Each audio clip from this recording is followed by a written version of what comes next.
Nandyal parliament సభ్యురాలు doctor Byreddy Sabari anganwadi కేంద్రంలో చిన్నారులతో మమేకమై ప్రత్యేకంగా ఆకట్టుకున్నారు. అంగన్వాడీ టీచర్ పాత్రలోకి వెళ్లి పిల్లలకు ఆటలు, పాటలు, చేతివ్రాత, బొమ్మల గుర్తింపు వంటి కార్యక్రమాలు నిర్వహిస్తూ వారిలో ఉత్సాహాన్ని నింపారు.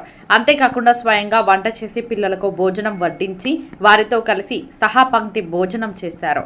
అనంతరం కేంద్రంలో అందుతున్న పోషకాహారం, సేవలు, పరిశుభ్రత, గర్భిణీలు, బాలింతలకు ప్రభుత్వం కల్పిస్తున్న సదుపాయాలను పరిశీలించారు. పిల్లల సమగ్ర వికాసానికి అంగన్వాడీ కేంద్రాలు కీలక వేదికలని పేర్కొన్న ఎంపీ శబరి ప్రతి చిన్నారిని క్రమం తప్పకుండా అంగన్వాడీ కేంద్రాలకు పంపాలని తల్లిదండ్రులకు విజ్ఞప్తి చేశారు.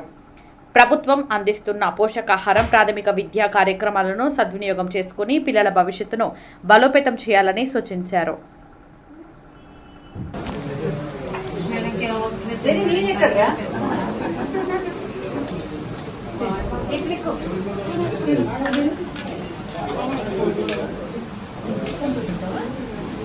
టేబుల్ ఇచ్చేటప్పుడు ఉన్నాయా పిల్లలకు టేబుల్ పంపించింది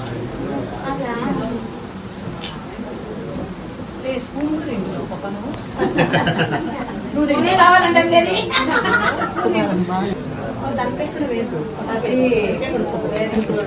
కారుతుంది.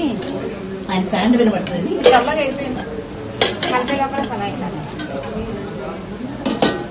బాగుందా స్వాతమ్మ, నువ్వు కొంచెం ఇట్లా వాళ్ళకి చేతులు తగ్గుతుంది.